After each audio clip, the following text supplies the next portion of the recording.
Dahl. I'm the Senior Vice Provost here at Washington State University, and we are continuing with a tradition that started under the previous person sitting in this office. Um,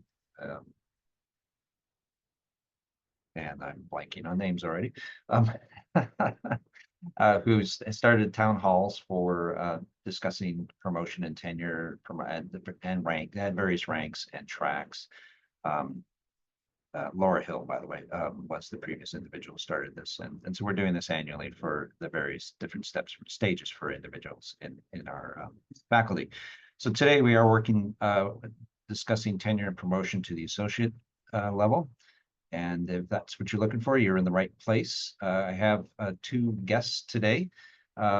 Rennie Christopher, who is the Vice Chancellor for Academic Affairs on the Vancouver campus and has considerable experience in this area, and she will correct any errors that I stumble along. And Haluk Bayanal, who I hope will join us. I've texted him. He has been a longstanding contributor to this conversation as well, and I'm hopeful he will join us.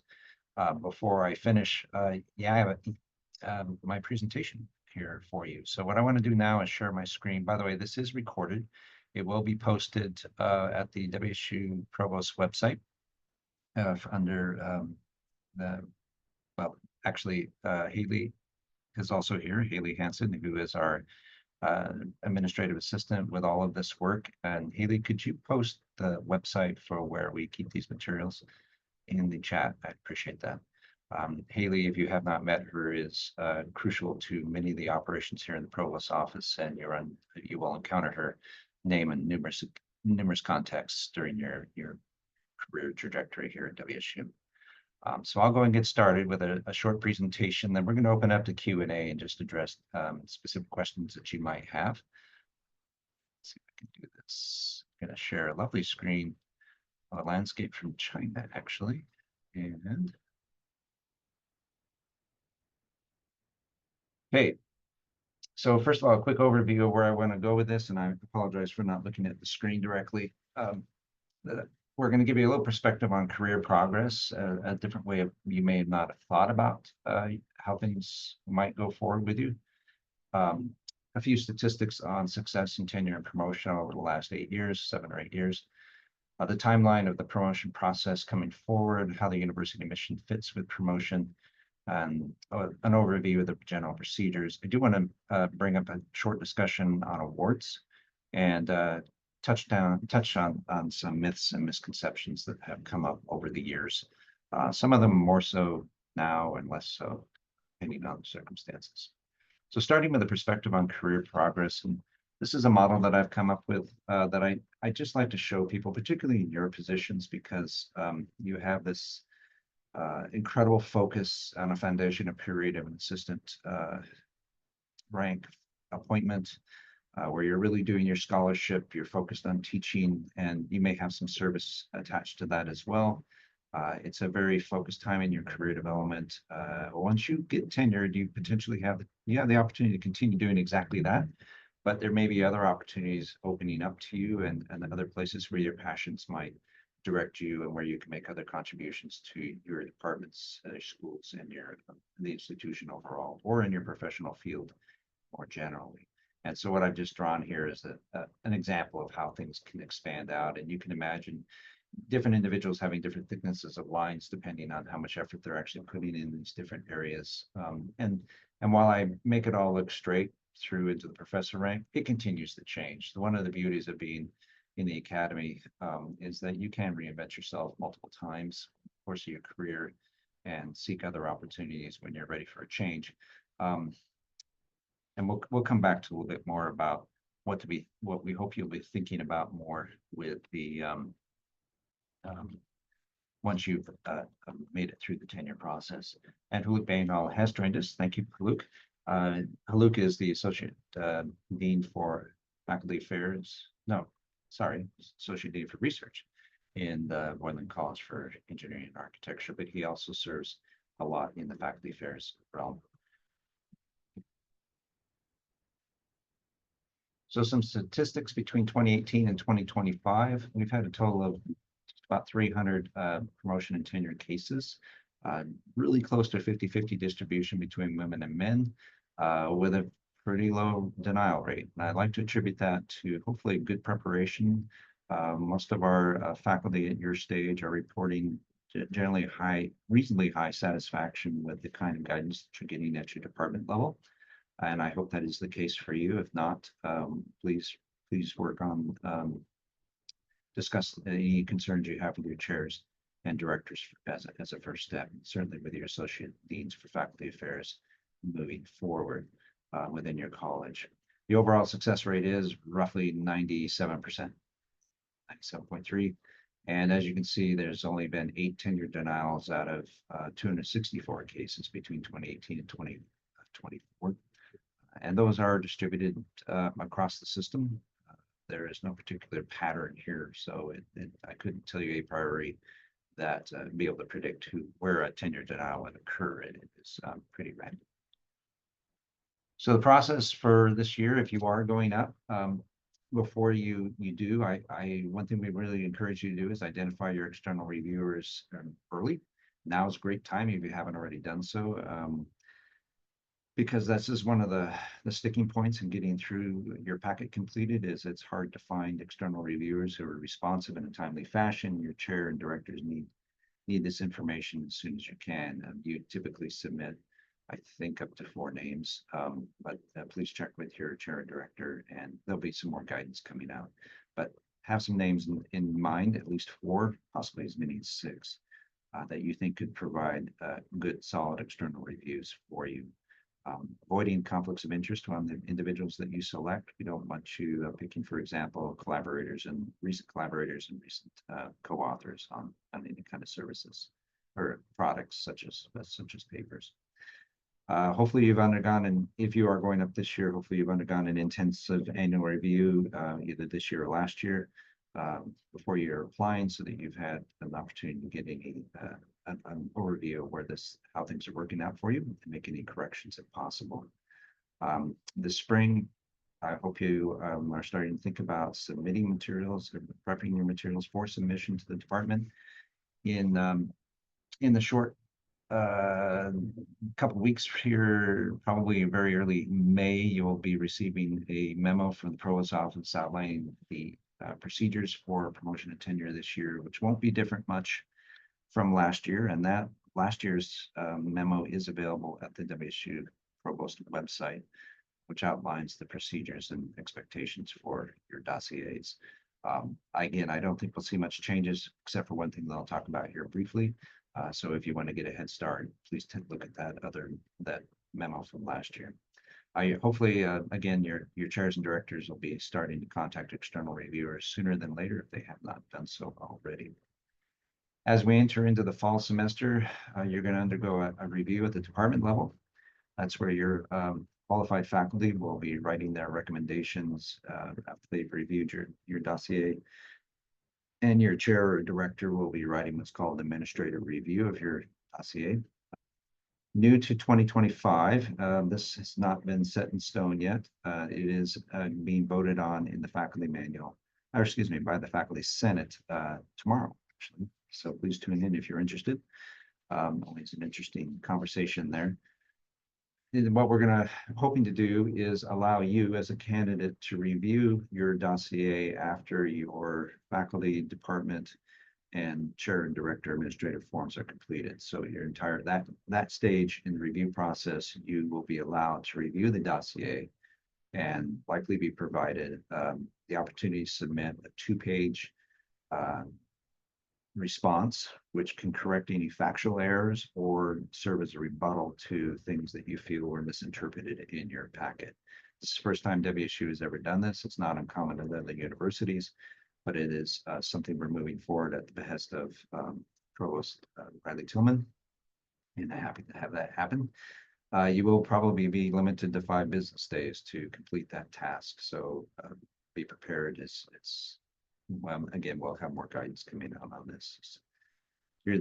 That document and your rest of your dossier then goes to usually your college P&T committee for review. And that then goes to the dean, who complete an administrative recommendation form as well. The BCAA is oftentimes will be involved if you're a faculty on a non-formal campus. And then you have a second opportunity. So to write a response to correct any factual errors or to provide a rebuttal after the dean has completed their administrative review. Your two rebuttals, let's say you have two, you don't have to respond at all if you don't want to. It's not a mandatory thing. That entire packet will then go to the provost's TEP committee for review. And ultimately, I will be reviewing all these materials and then having conversations with the provost to when it comes time to be making decisions. He will also review cases at his as he sees fit. Once decisions are announced, which will be in mid-February, you can request the final dossier if you want, although at that point you will have seen everything except for the external letters. Those are not included in those two review steps from the fall semester. Promotion will be effective on the following July 1st if you're on a 12-month appointment, and on August 16th if you are on an academic appointment. And that's basically the schedule going forward and the one major change in the process for this year. Given that oftentimes people worry about what's considered, what's weighted different ways in the evaluation of the dossiers. And I just remind you that it is a guiding principle within our faculty manual that we seek excellence in all traditional missions of our land-grant university. And we recognize that true excellence is only achieved through collective contributions of our faculty. So if your working your work is consistent with the mission of your university, you're in good hands for moving forward. We do abide by the Boyd model for scholarship. A scholarship is considered to be that of discovery, integration, application, teaching, and engagement. Our missions also include, obviously, teaching, outreach, and engagement, service, and leadership, both externally and internally. At this phase in your career, you're more likely to have a service on the internal level, is my guess, but that's not always the case. Well, I meet with all the deans, promotion and tenure committees, so for all of our colleges, and prior to their assessment of your dossier.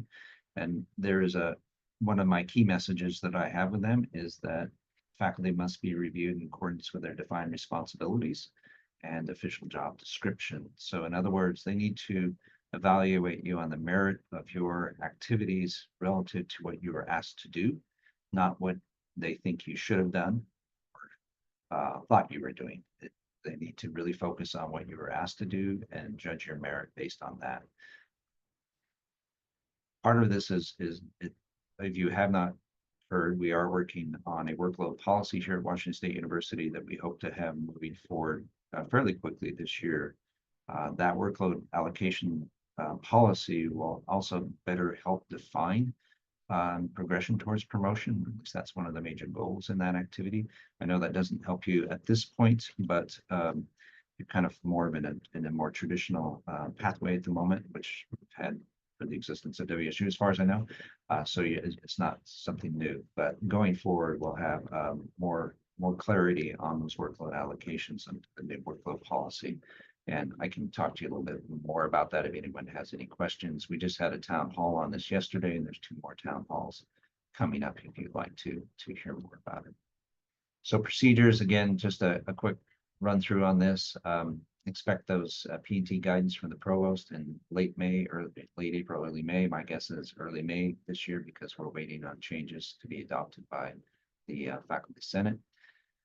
Identify those reviewers, document impact in your dossier. One of the best ways to do that is to take advantage of the context statements that you're allowed to include. Context statements are 6 pages max. They used to be divided into just 3 categories. Now it's basically a 6-page narrative, preferably broken into specific sections of your workload.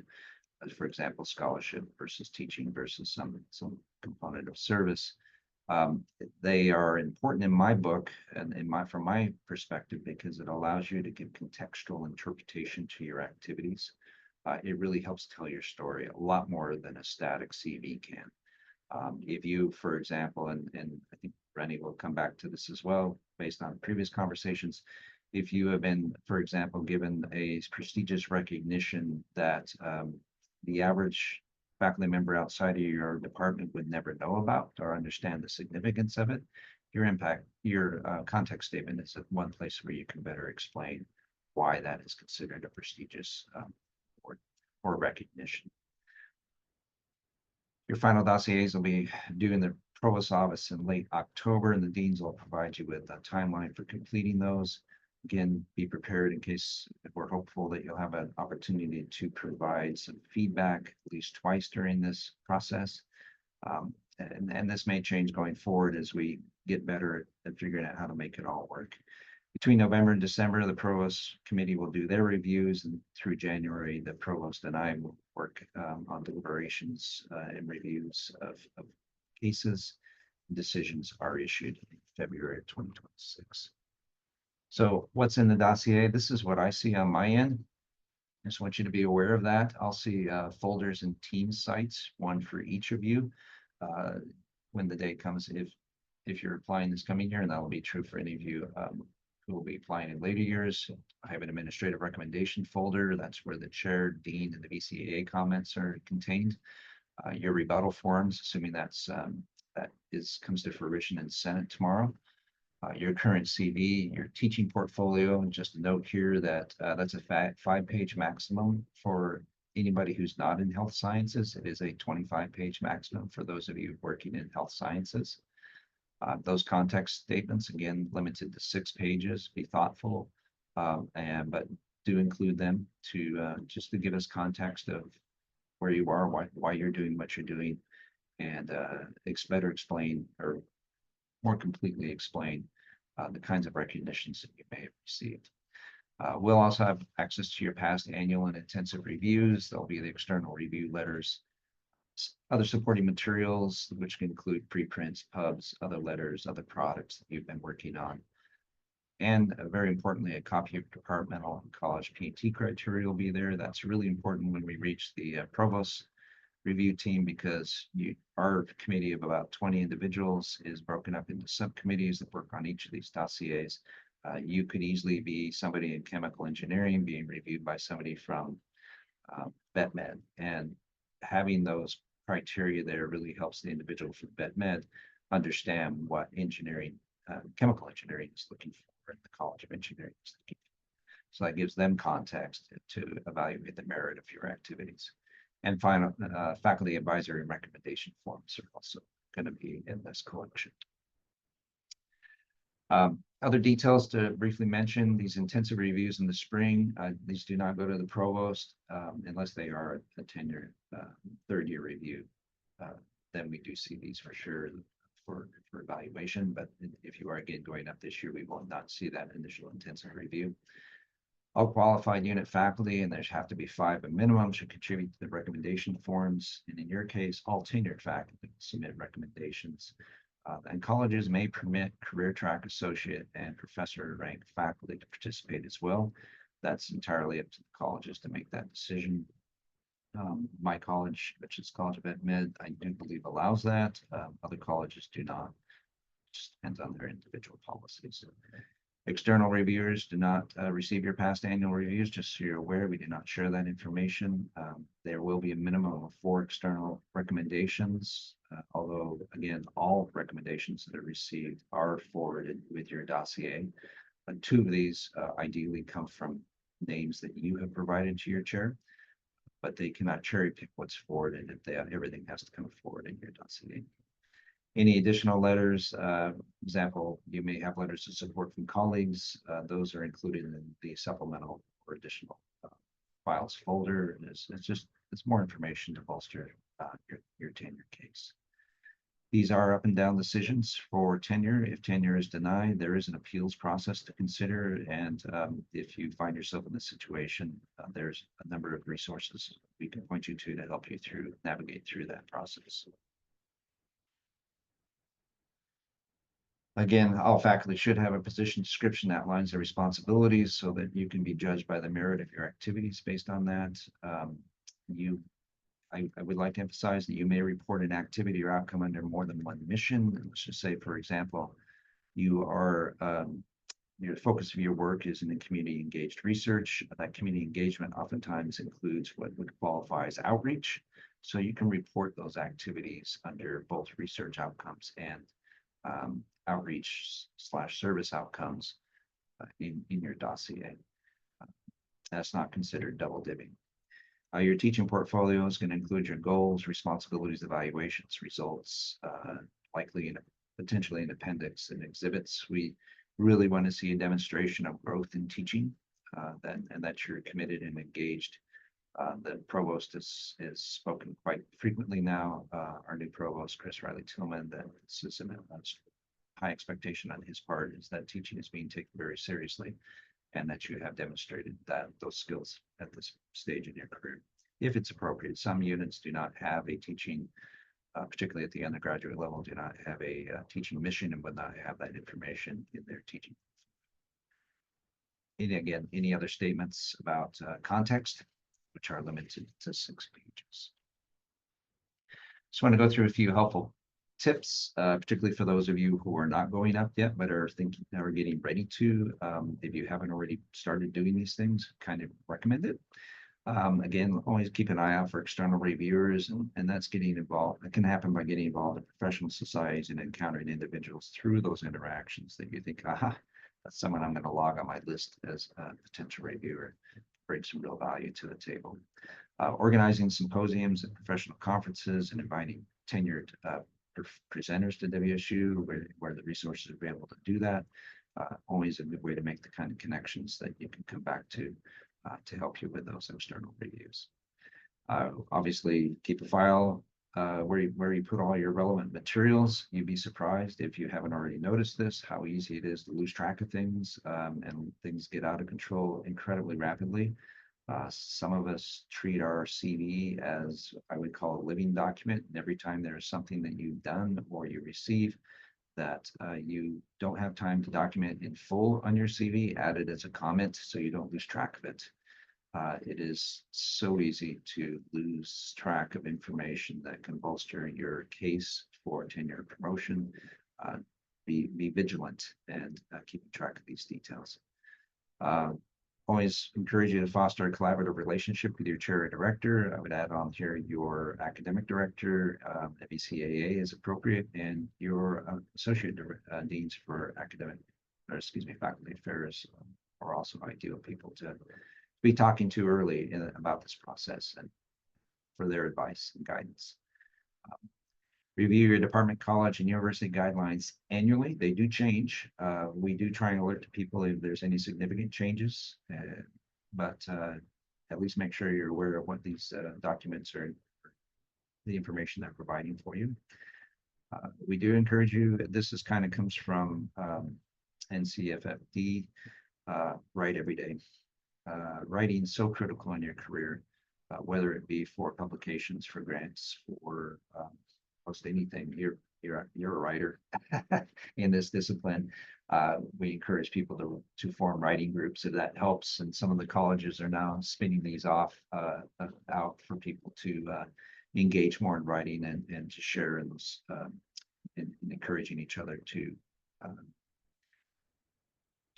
progress in the writing skills and making sure you're setting aside time, which is so critical to get that done. It's so easy to deal with on a day-to-day basis with brush fires and not spend the time you need to develop those writing skills and develop those products. Consider service requests very carefully. We don't want you to say no to everything. We would like you to stay on the lower end of time-intensive work.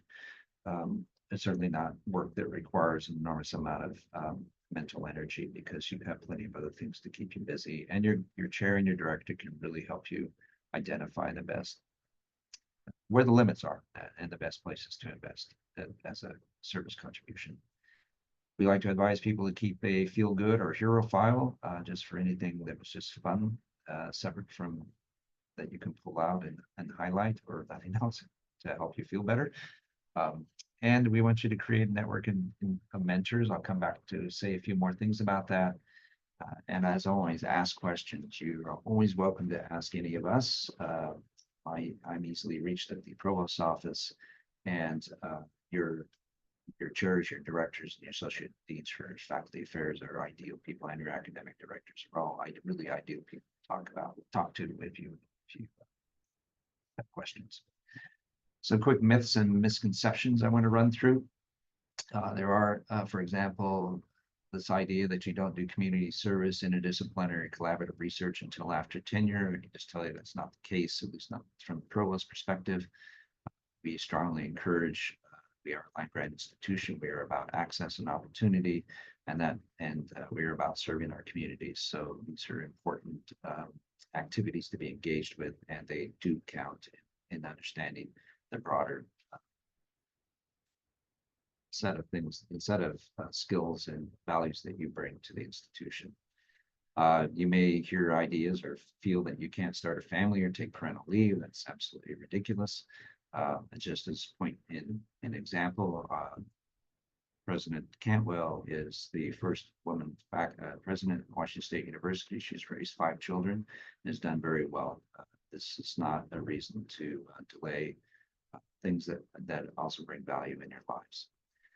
There's idea that you don't request an extension because you'll be expected to do more. That's another instruction that I provide to particularly the P&T committees, is that an extension, for example, for parental leave is not is a time extension. It's not an extension in expectations of additional work.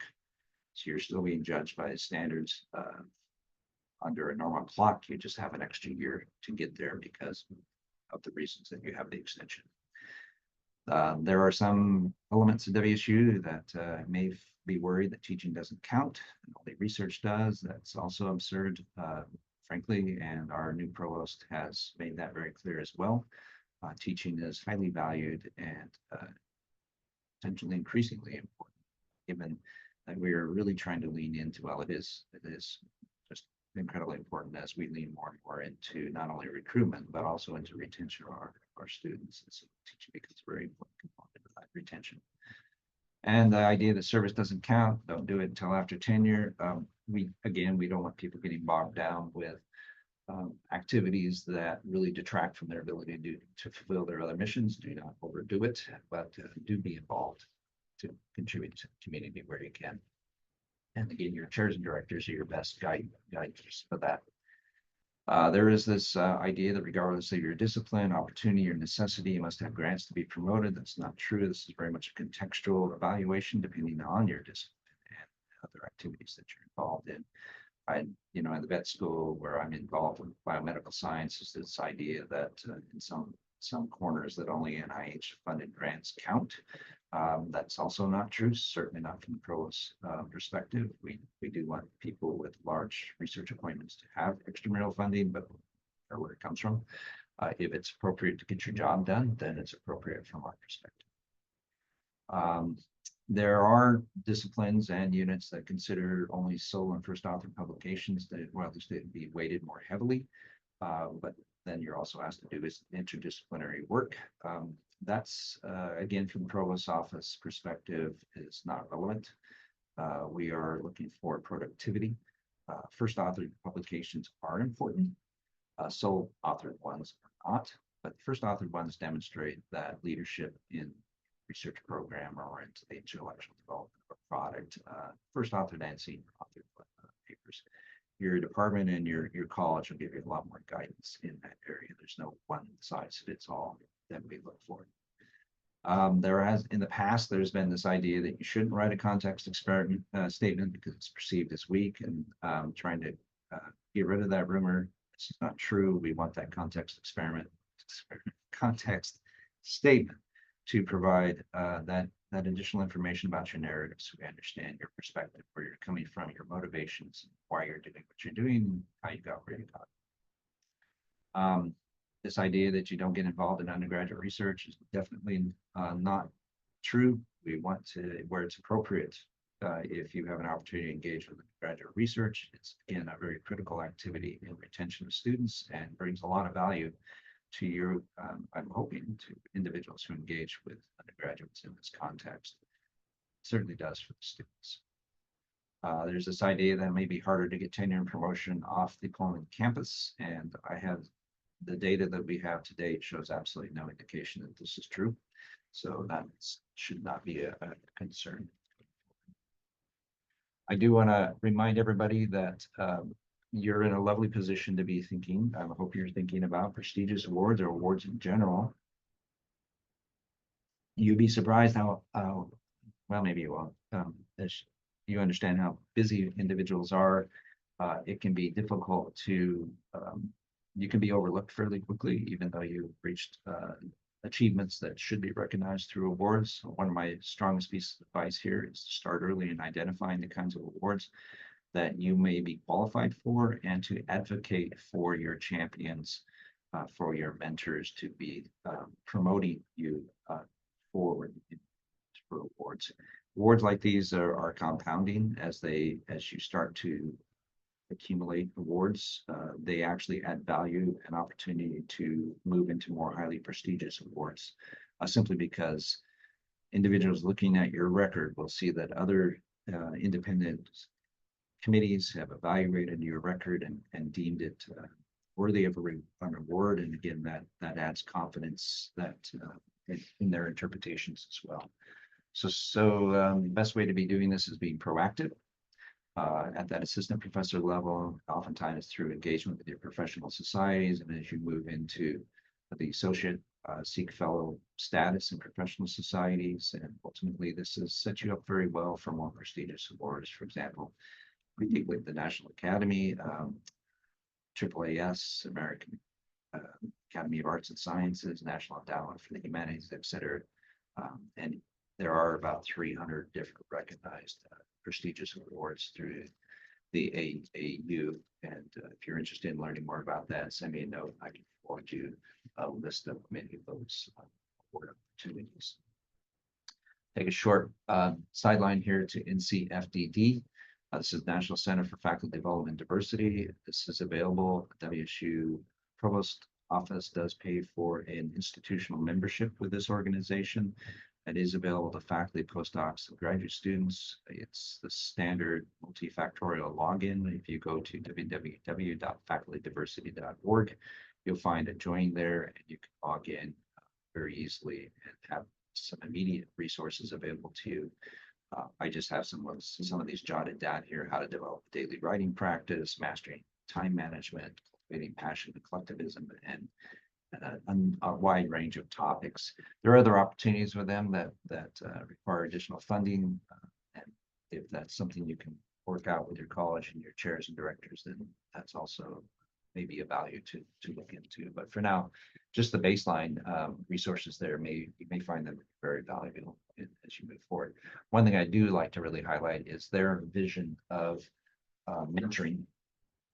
We oftentimes, I hope all of you have a mentoring committee within your unit that you can go to for feedback. And in my experience, these tend to be annual meetings with a group of faculty who look at your record. They're evaluative, they're useful, but they only fit one role in your much broader set of needs potentially. The model that you see on the screen here is really faculty member driven, where you actually recognize that it's more, you need more, you may need more, and in these different areas of professional development, emotional support, role models, intellectual community, finding safe spaces, accountability, and so forth, where you can actually actively go out and identify these individuals and recruit them to be your mentors. You should not hesitate to find folks, and you will find, I think, a lot of people are flattered and willing to interact with you as needed to fulfill this broader needs or set of activities that as you go forward. This doesn't change after you become tenured. The weight you might put into these different boxes may change, but having mentors going forward throughout your career is, in my opinion, critical to success. Okay. There's some additional resources here, but it doesn't cover a lot more than I've already yammered at you. So I'm going to stop share here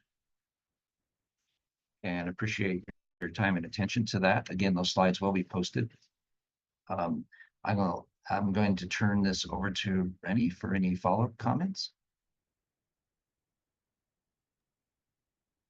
Yeah, thanks, Doug. There was a question in the chat about reasons for denial and how to avoid them. And I don't mean for this to sound flippant, but it's do your work and read your department and college guidelines for tenure and evaluate your progress in relation to those guidelines. I mean, you're not going to get denied tenure because someone doesn't like you, because you wore a purple shirt. It's really based on an evaluation of the work that you have produced in your probationary period, and the expectations for that work. They're not a secret, they're not a mystery, they're in your departmental guidelines. So that's how to avoid those. People who get denied tenure are because they have not met those expectations. Thank you very much, Randy. Luke? Hi there. Sorry, I was late. Sometimes the meetings run over. I turn off my cell phone so I don't get the alarm and I don't realize the time. Doug, when I was hired, my department chair actually gave me an advice. I still remember, and I always tell all young faculty, don't go with zero. Whatever you are supposed to do, make sure that you work all of them. If you need to publish, make sure that you publish.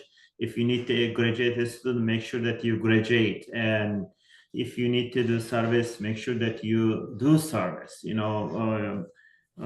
involved with it. Don't expect people to ask you to do service. Be volunteer and be active for it. And as I always say that, I always remind faculty, why did we took this job? Many of us, even all of us, we are here for a reason, because we love interacting with students. We love teaching and we love doing research. And we want to do both. That's the reason we are here. We took this, for me or many people I know, we took this job because it is so much fun. Working on a scientific problem, but getting rejection is not fun. We are going to write the proposal. Sometime we will get funded and we will celebrate it.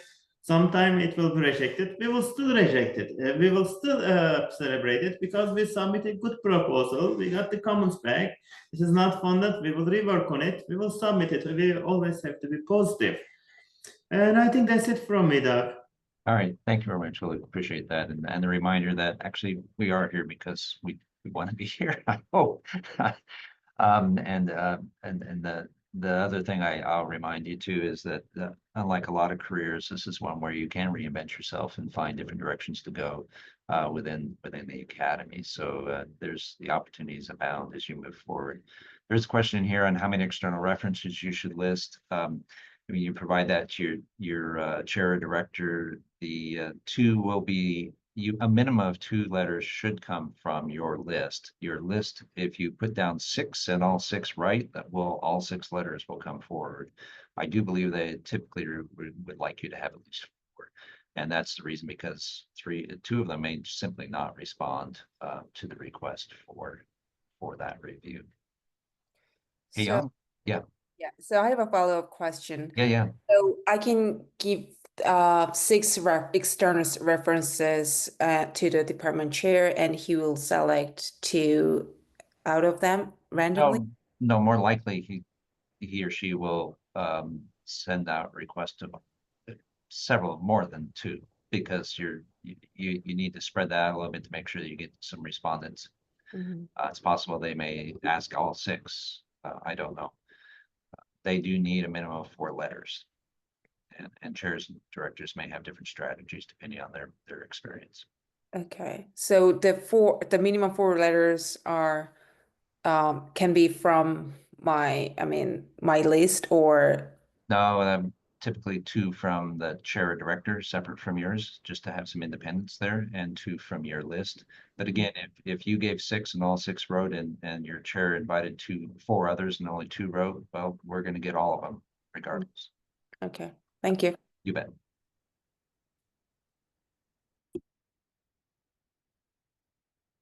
Third year review.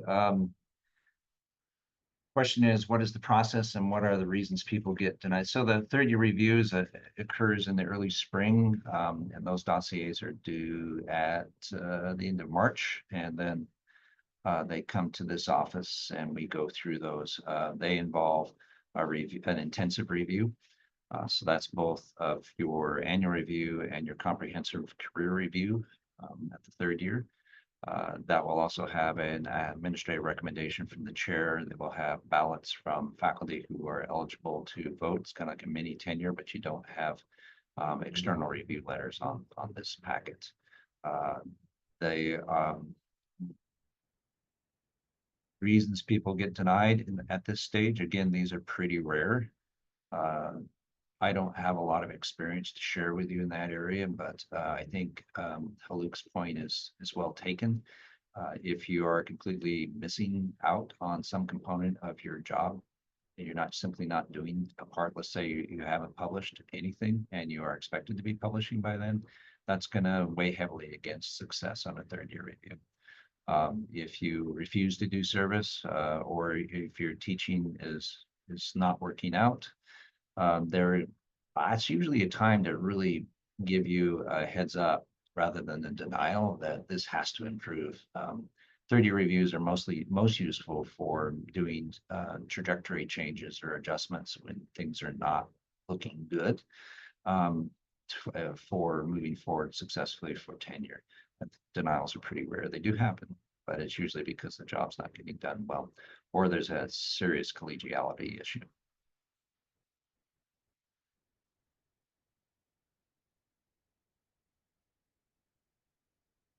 You bet. You're welcome, Vanessa. Other questions, folks?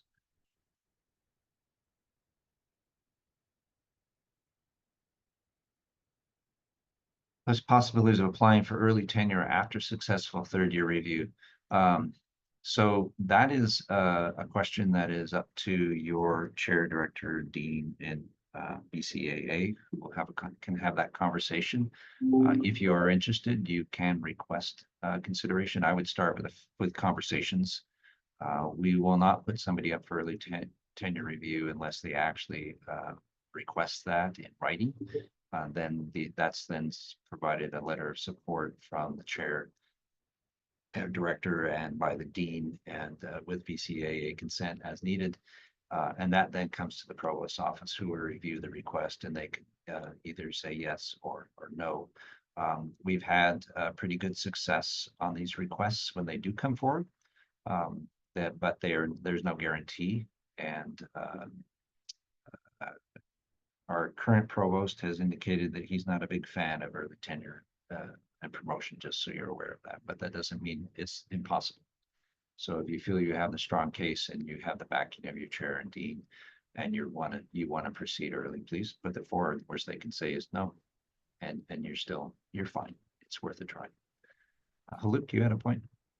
Yeah, Doug, I applied early from assistant to associate and associate to full. There are cases we want to be very careful. In our college, faculty receives one grant and then they come and they said, I need to promote early. Getting one grant doesn't qualify you to be promoted early. You have to show significant progress in terms of publication. Publish a couple of papers in high impact journals. This is still not enough. It has to be all together. Receive a prestigious award, additional award. The bar is way higher.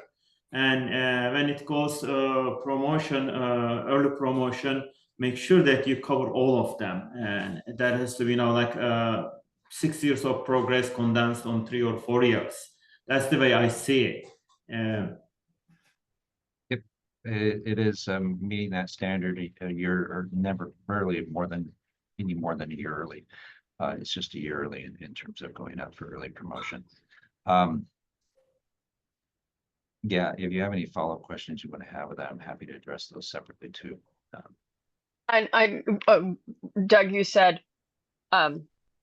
you can try, and there's no harm. I just want to make sure everybody understands that there's no harm in asking and perhaps being denied permission to go up early. But if you do go up early, that is your one shot at tenure. Yep. There's no second shot You can't apply a year early and then apply again for tenure a year later. So there's no harm in the request to go up early if it's denied. But if you do go up early and you're denied, that's it. So that's something to keep in mind if you're thinking about going up early. Thank you very much for clarifying that, Rennie.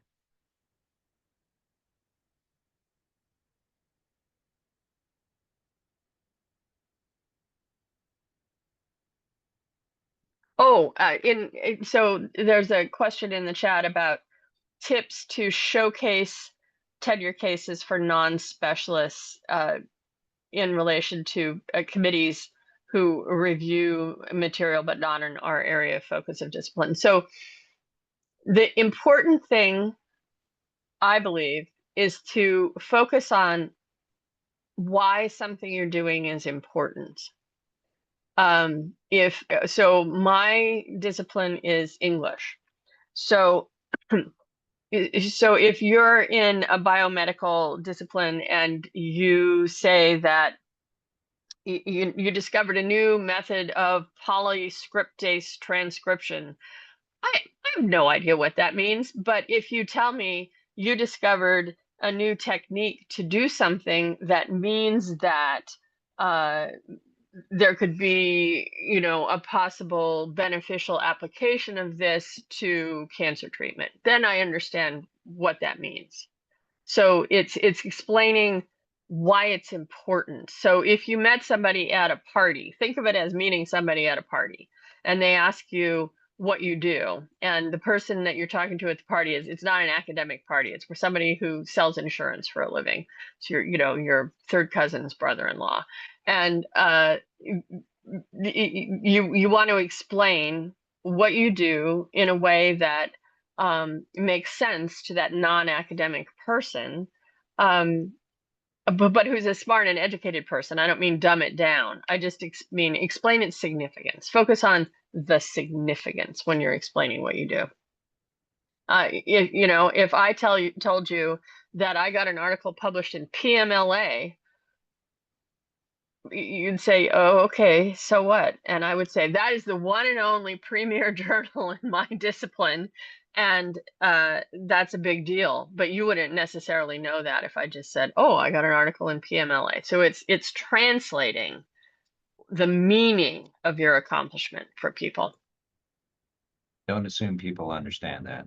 Translate it, make sure you've got your narrative for them to understand. Criteria for early tenure, it really boils down to you've met the criteria for tenure under the full timeline, which again, the best you can do that is about a year early. That is something that really you talk to your chair and director about first. And if they think that you are a strong candidate going forward, then that can go to the dean, who again will review that, and then that can come forward to the provost office. Tenure is viewed really as granting a 30-year job, essentially. So they want time to assess you and make sure that they're confident that you can move forward and continue contributing for that entire lifetime career should you stay at WSU. So it's looked at very carefully. And very successfully. As I showed you the statistics, I don't want to scare anybody, but keep in mind that doing a nice job with your presentation of your impact and benefits that you bring really makes your case strong. A pretty easy no-brainer. If you're in the no-brainer category, things are really good.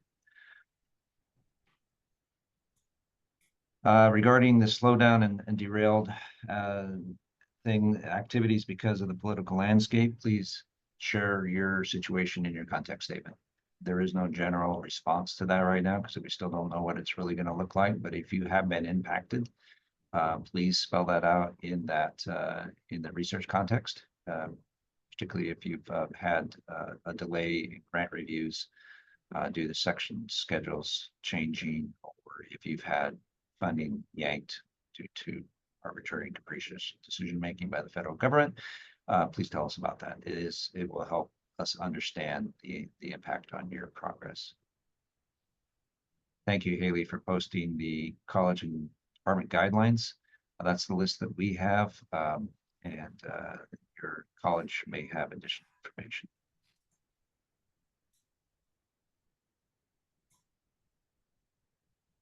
Time for a couple more questions or concerns, thoughts, comments? So I have one about this position description and how it meets the mission of the university and the college. That is something that I've only had to do the last 2 years. Yeah. And I just went through the links provided, and it's in the provost guidelines, the link you all posted, but it's not in my college one. It's not in my department one. And I've never received any feedback on it from, any review from my colleagues. And so I've been doing it these past few years by just essentially using a lot of the official job description I applied to. But I don't think that's going to be particularly interesting or helpful going up for when I submit my tenure packet, if that position description in alignment with the college mission and values needs to be included as part of my dossier. Well, the description may not, but understanding that you, for example, are on a 40% research appointment and you're doing a 2-2 on a 40% teaching appointment, though that level is certainly important to understand. So that's what is just meant by That right now, that percentage breakdown. I don't need to go too far beyond that. Yeah, pretty much. Okay. All right. Yep.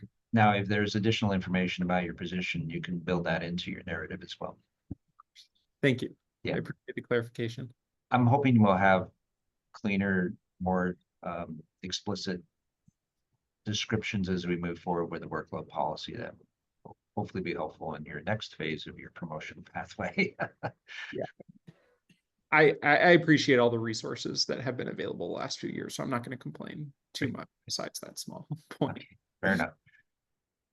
We have another question in the chat. If my profile is not ready for tenure, will I be informed by the school or the college to wait and approve and apply later? If that question relates to applying for early tenure, then the answer would be yes. But you are required to apply when you reach the end of your tenure clock. You can't postpone when you, yeah. And I mean, unless you've gotten a tenure clock extension, which is for some cause. But even if you've got a tenure clock extension, you'll come to the end of your tenure clock. And when you come to the end of it, then you have to apply.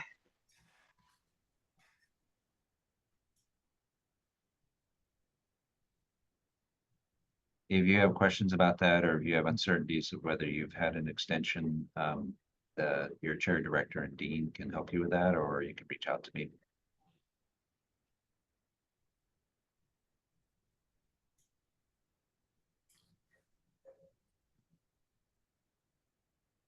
Other questions or concerns?